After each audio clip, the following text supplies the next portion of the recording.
विश्वानि देव सवितर्दुरितानि पराशुव यद्भद्रं तन्न आशुव। ओम शांति शांति शांति। ओम। सबको नमस्ते। वैदिक संस्कृति के इस अंक में हम सृष्टि की उत्पत्ति क्रम से लेकर के आगे विषयों को लेंगे। सृष्टि उत्पत्ति के क्रम में हम इस विषय को देख रहे हैं कि प्रारंभ में किस प्रकार से एक पवित्र संकल्प के द्वारा, ईश्वरीय संकल्प के द्वारा कैसे इस समस्त लोकांतरों का, इस पूरी सृष्टि का सृजन हुआ, कैसे लोक रचे गए, फिर कैसे लोकपालों की रचना हुई, फिर उनके अधिष्ठाता देव उनकी रचना हुई, फिर उनकी प्रतिष्ठा वो जिसमें रहेंगे ऐसे शरीर की रचना हुई, पुरुष शरीर की। तो इस विषय को आगे बढ़ाएंगे।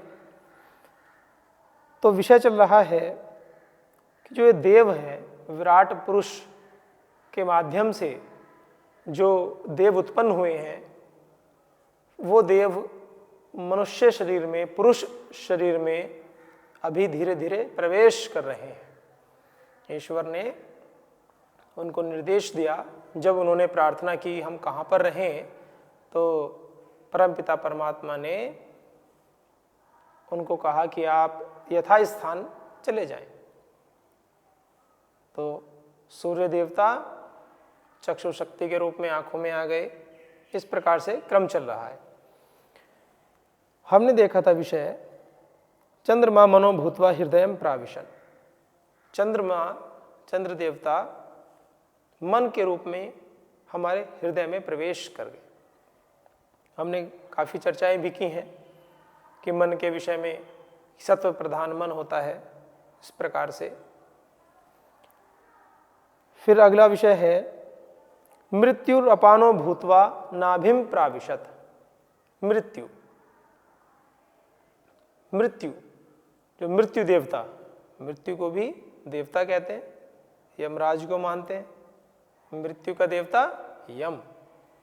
तो वही कह रहे हैं कि मृत्युर अपानो भूत्वा नाभिम प्राविशत, नाभि में प्रवेश कर गई। रावण जी के कहाँ तीर मारा था जी? विद्वान थे, लगाया जा सकता है, लेकिन कार्य एक ऐसा किया उन्होंने जीवन में, एक कार्य व्यक्ति की महानता को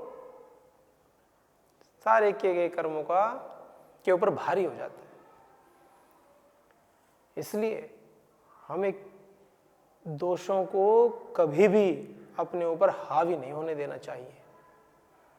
जैसा कि इतिहास में बताते हैं कि रावण भी काफी विद्वान था, लेकिन ऐसी विद्वता किस काम की जब अपने इंद्रियों पर नियंत्रण न हो।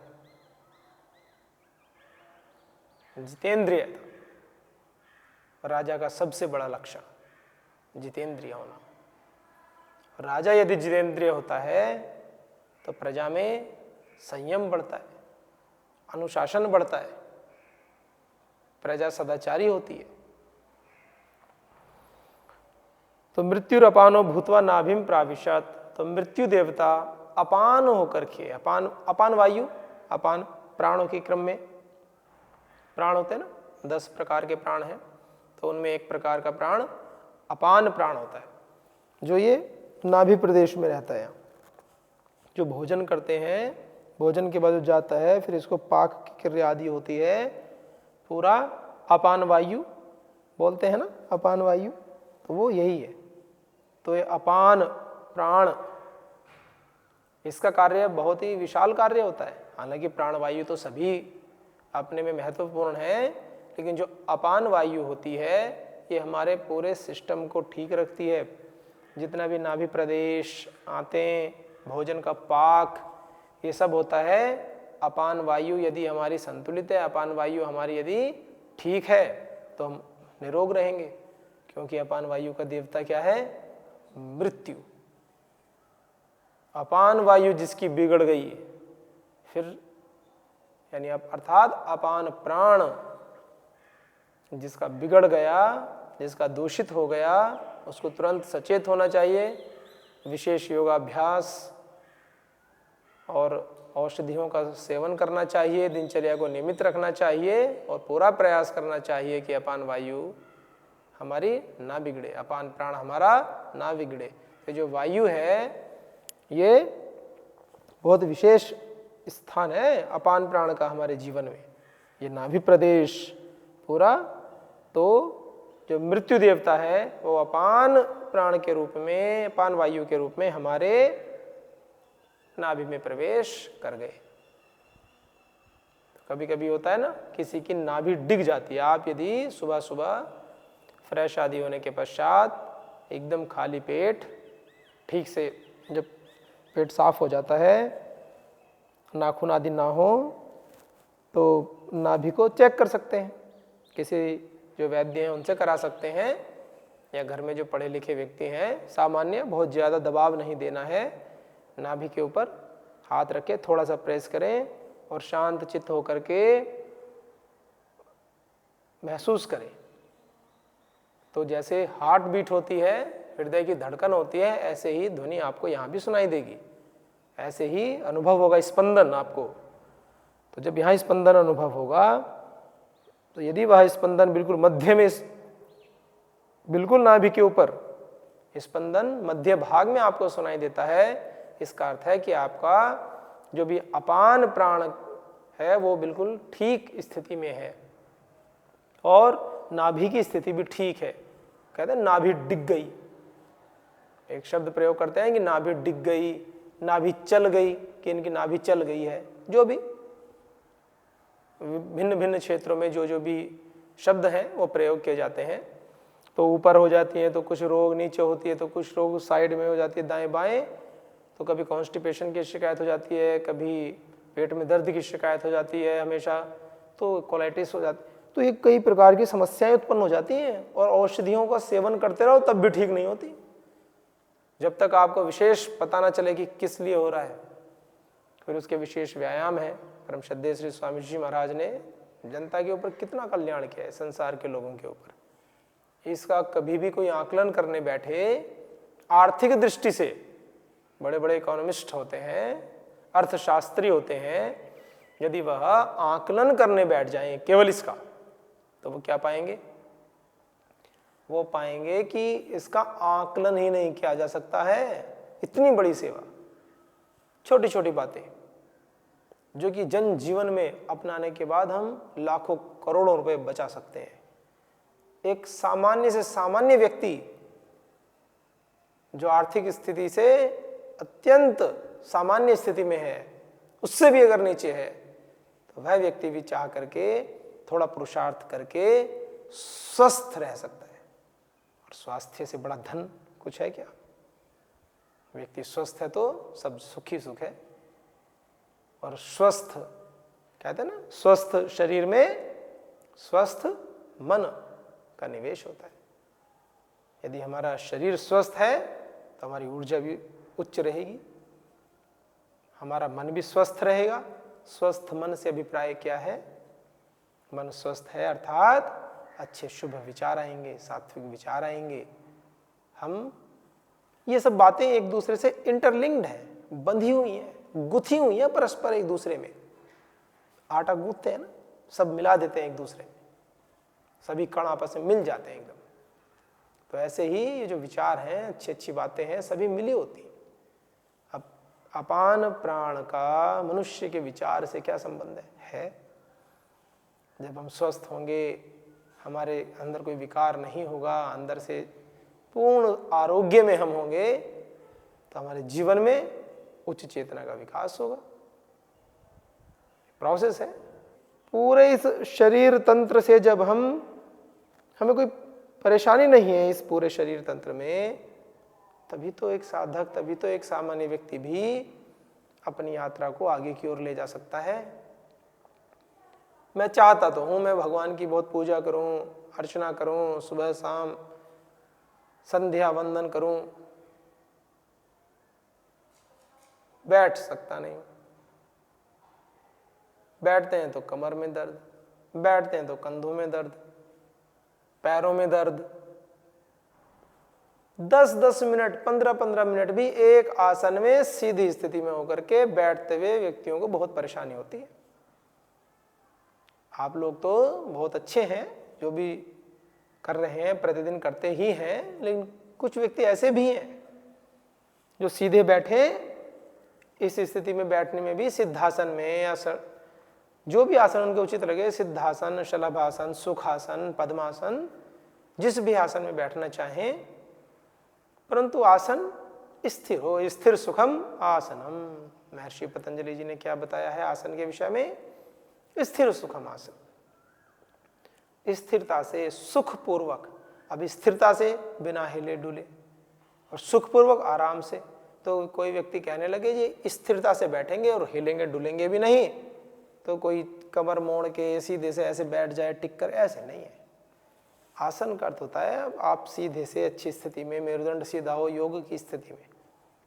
योग में ऋषि कहते हैं कि हमारा मेरुदंड सीधा होना चाहिए, सीधा हो, फिर ऐसे एकदम से बहुत ऊंचा नीचा ऐसे तना हुआ भी ना हो कि पूरा तान के बैठे हैं कि दर्द हो गया 2 मिनट में सहन किए जा रहे हैं, वो वाला नहीं। सहज स्थिति में, ना तो ज्यादा झुके हुए और ना ज्यादा तने हुए, सहज स्थिति में, सहज स्थिति में रहे। और फिर उस स्थिति में जो सामान्य थोड़ी हल्की फुल्की पीड़ा है, थोड़ा मीठा मीठा सा दर्द है, उसको सहन करते रहें, सामर्थ्य अनुसार करें। कोई रोग विशेष है, कोई दिक्कत है, तो बुजुर्ग हैं, सहारा ले लें, पीछे कुर्सी पर बैठ सकते हैं, पीछे सहारा लेकर के वो प्रयास करें मेरुदंड थोड़ा सीधा रहे। और जो युवा हैं, छात्र हैं, स्टूडेंट हैं, बैठे पुरुषार्थ करें, 1 घंटा 2 घंटा 3-3 घंटा बैठने का अभ्यास करना चाहिए उनको। तो नाभि का इतना बड़ा विशेष महत्व है कि नाभि से अपान प्राण हमारे अगर स्वस्थ होते हैं तो हमारे जीवन में आरोग्य घटित होता है। और जब आरोग्य घटित होगा तो मृत्यु के देवता खुश रहेंगे, खुश रहेंगे तो वे फिर हम पे कुपित नहीं होंगे। और यमराज कुपित नहीं होंगे तो क्या होगा? फिर तो आनंद ही आनंद है, फिर हम तो इसी संसार में जीते रहेंगे आराम से, अच्छे अच्छे कर्म करते रहेंगे। मृत्यु से डर लगता है ना, भय लगता है, भय। मृत्यु से भय लगता है। क्यों लगता है? क्यों भय लगता है? इस जीवन में तो हमने कभी मृत्यु देखी नहीं है, फिर भय क्यों लगता है? और दूसरे की देखिए तो मृत्यु थोड़ी देखी, वो तो मृत्यु होने के बाद की जो स्थिति है वो देखी है। और जिस समय प्राण जा भी रहे होते हैं उस समय हमें तो कुछ दुख नहीं होता। चलिए किसी की अंगुली कट गई, चोट लग गई, तो हमें लगा कि इसकी अंगुली कट गई, चोट लग गई, उसको देख करके हमें दुख हुआ। क्यों दुख हुआ? क्योंकि कभी ना कभी उस प्रकार का दुख हमें हुआ है, हो जाता है। कभी उंगली में चोट लग गई, कुछ हो गया, तो हमें लगता है कि जैसे हमें दुख हुआ था वैसा दुख इनको भी हो रहा है। लेकिन मृत्यु के दुख को तो हमने अनुभव नहीं किया अभी इस जीवन में, जबकि हम जीवित हैं। तो फिर हमें भय क्यों लगता है मृत्यु से? सारा समाज डरता है। इतने बड़े बड़े भाषण प्रवचन होते हैं, बड़ी बड़ी बातें होती हैं, हम बहुत बड़ा बड़ा दान पुण्य करते हैं। क्यों क्यों करते हैं? ओम त्र्यंबकम यज्ञामहे सुगंधिम पुष्टिवर्धनम उर्वारुकमेव बंधनान मृत्यु और मोक्ष्ये मामृतात्। क्यों इनकी आवश्यकता होती है? कि हम ऐसे जाएं जैसे पका हुआ खरबूजा डाली से पृथक हो जाता है, लता से। पका हुआ खरबूजा जैसे लता से, बेल से पृथक हो जाता है, अर्थात हल्का सा जैसे ही छूते हैं उसको वो एकदम से टूट जाता है। हमें पुरुषार्थ करके तोड़ना नहीं पड़ता। कच्चे खरबूजे को तोड़ें तो वो बहुत बहुत टाइट, बहुत पुरुषार्थ करना पड़ेगा। इसी प्रकार से हम प्रार्थना करते हैं तो वो लता क्या है? वो मोह का बंधन है। हम ज्ञानपूर्वक तरीके से ईश्वर से कामना करते हैं कि हमें इतना ज्ञानी बना दीजिए, हम साधना में इतने रत हो जाएं, ईश्वर आस्तिक हो जाएं कि जब इस संसार से हम जाएं तो मोह के बंधन इतने क्षीण हो जाएं, इतने नष्ट प्राय हो जाएं कि बस चले गए, कोई शौक नहीं हो। कैसी होगी वो स्थिति? वो स्थिति आयु के वृद्ध होने से नहीं होगी। मोह के बंधन का आयु से कोई मतलब नहीं है। मोह के बंधन का, आप सोचे कि 90 साल की आयु में आते आते तो मोह के बंधन क्षीण हो जाएंगे। शरीर के बंधन क्षीण हो सकते हैं, हाथ पैर त्वचा ये क्षीण हो सकती हैं, मोह क्षीण नहीं होता है। और बुजुर्गों में तो मोह और ज्यादा बढ़ने लगता है, जब तक ज्ञान की स्थिति में आपने उसको कम ना किया हो तो। और एक बात होती है, और जहां से वहां से यात्रा शुरू कर दो, क्या दिक्कत है? ये तो अनंत का पथ है, जहां हम हैं वहीं से यात्रा शुरू कर दें। पतंजलि योगपीठ में एक सेवाव्रती के रूप में एक बुजुर्ग व्यक्ति रहते थे कुछ समय पहले, अभी तो शायद वो नहीं है। उनकी अवस्था लगभग 80 वर्ष से ऊपर थी। प्रतिदिन योगाभ्यास करना, कठिन आसनों का अभ्यास करना दिनचर्या का अंग उनका। और तो और, ना तो उनके संस्कृत की बैकग्राउंड, ना कभी व्याकरण के आसपास भी गए, लेकिन इतनी रुचि भारतीय शास्त्रों में जब से उनको पता चला, जब से परम श्रद्धेय श्री स्वामी जी महाराज से वो जुड़े, रहने लगे और व्याकरण की सारी कक्षाओं में जाने लगे। चाहे समझ में कुछ नहीं आता, हम कई बार पूछते थे कि बाबूजी आपके आता है ये? कह रहे बैठना तो सीख रहा हूं, आ जाएगा जब आएगा। अभ्यास, हर कक्षा में आगे बैठने की स्थिति, कुछ भी हो, चाहे रिकॉर्डिंग चल रही हो, कुछ भी हो, लेट भी आए, आ करके आगे बैठते थे। तो ये तैयारी है। तो इसलिए कोई भी व्यक्ति सोचे कि अब तो हम बुजुर्ग हो गए, अब तो क्या हो सकता हमारा, कुछ मन में निराशा का विचार बिल्कुल नहीं। हमारी वैदिक संस्कृति निराशावादी नहीं है, घनघोर आशावादी है। लोग कहते हैं ना घनघोर निराशा, ये घनघोर आशावादी। जैसे परमेश्वर पूरी सृष्टि में ठसाठस भरा हुआ है ना, ऐसे ही आशाएं संपूर्ण अस्तित्व में भरी पड़ी है। आशा के दीपक जलाते हैं, एक आशा के दीपक से संपूर्ण ब्रह्मांड को हम प्रकाशमान कर सकते हैं। एक दीपक की आवश्यकता, 1,00,000 दीपक हो, बुझे हुए रखे हो, प्रकाश नहीं हो सकता है। और आशा का एक दीपक जला हुआ हो तो उन 1,00,000 क्या 1 करोड़ कितने भी दीपक हों, सभी को प्रकाशित कर सकता है। इतनी सामर्थ्य होती है आशा में। ये तो तपोभूमि है, ऋषियों की, मुनियों की भूमि है। यहां तो कहीं भी बैठ जाए, यहां शांत चित्त होकर के आपको अनुभव होने लगेगा कि आप किसी दिव्य स्थान पर हैं। क्योंकि हमारे ऋषि मुनियों ने तप किया इस भूमि पर, कर रहे हैं आज भी। तो बात है मृत्यु देवता। तो नाभि में अपान प्राण के रूप में मृत्यु देवता ने प्रवेश किया, तो इसका विशेष ध्यान रखना है हमें। भोजन के पश्चात क्या दिनचर्या हो, आहार विहार कैसा हो, ताकि अपान प्राण हमारा सुरक्षित रहे और मृत्यु देवता की हमारे ऊपर कृपा रहे, वो हमारे पास में न आए। मृत्यु देवता की कृपा क्या है? वो अंदर ही रहे, बस बाहर प्रकट ना हो। बाहर प्रकट हो गए तो क्या होगा फिर? राम नाम। तो इसलिए उनको कहें कि आप प्रसन्न रहें और जहां अपने आश्रय स्थान में ही रहें शांति से। वो कब संभव है? संभव है, संभव है केवल एक आदर्श दिनचर्या का पालन करें, ऋतु अनुसार भोजन की व्यवस्था रखें।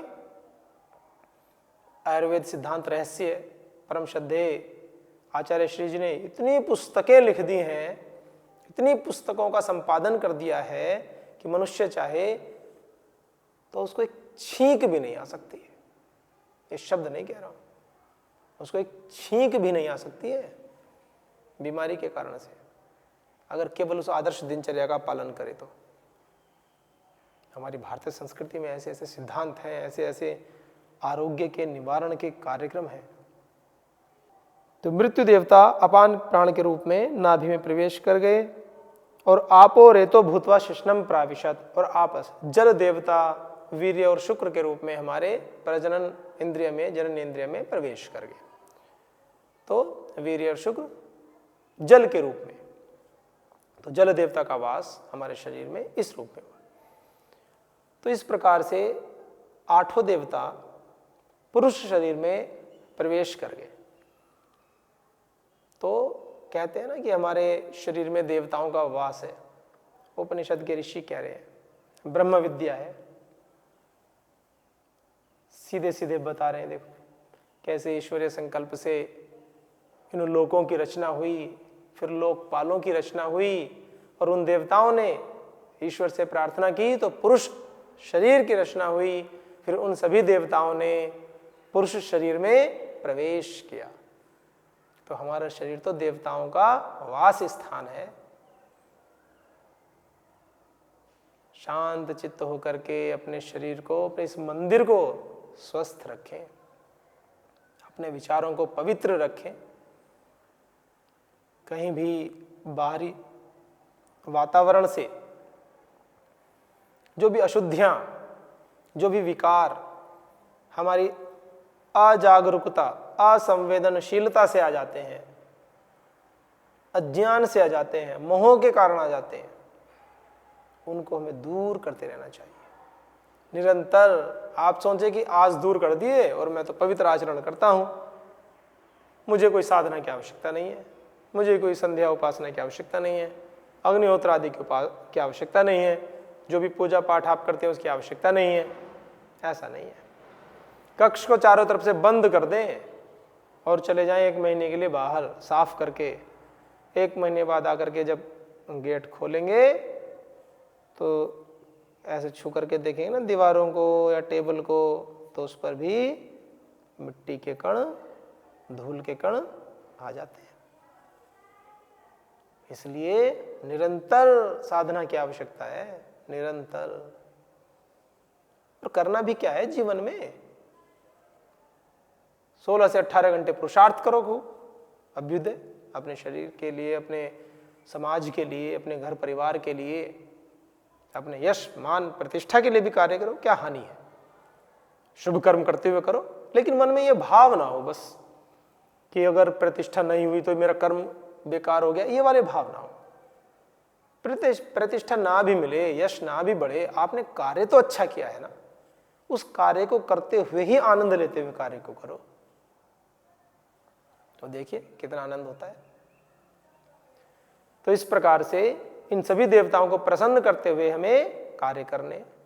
तो इस मंदिर को, शरीर मंदिर को, शरीर रूपी जो मंदिर है उसको हमें स्वस्थ रखना है, अच्छा रखना है। मंदिरों को गांव में, शहरों में हम देखते हैं ना, सुबह सुबह साधु महात्मा लोग कितना पुरुषार्थ करते हैं, कितनी तपस्या करते हैं, पूरा साफ सफाई भी करेंगे, पूजा पाठ भी करेंगे, एक आदर्श जीवन भी जीते हैं।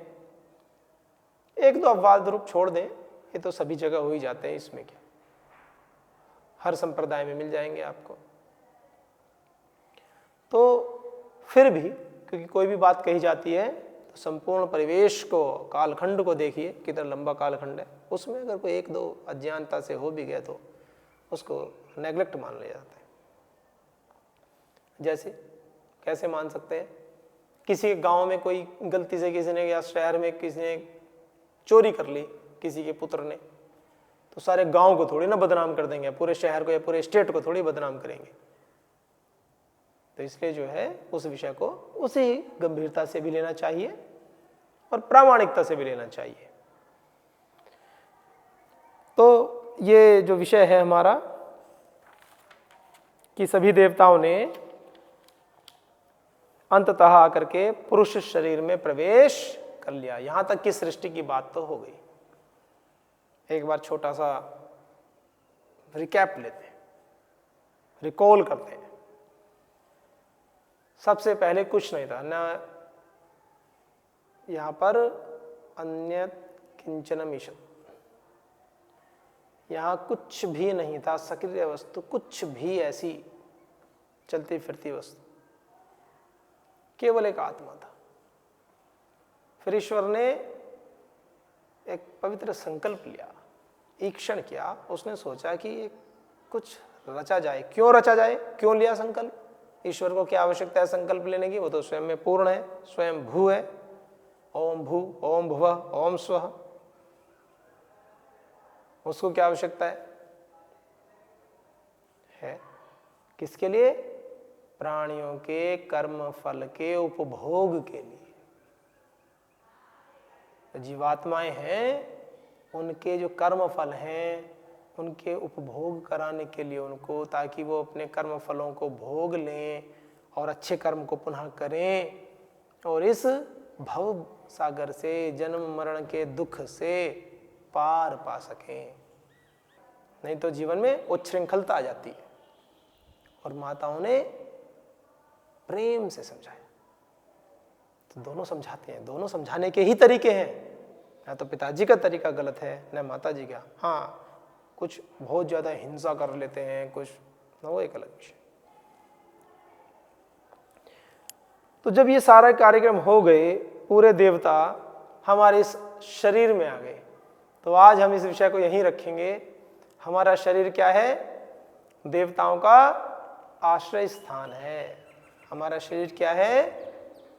सभी देवताओं का आश्रय स्थान है। कितने देवता हमारे शरीर में हैं?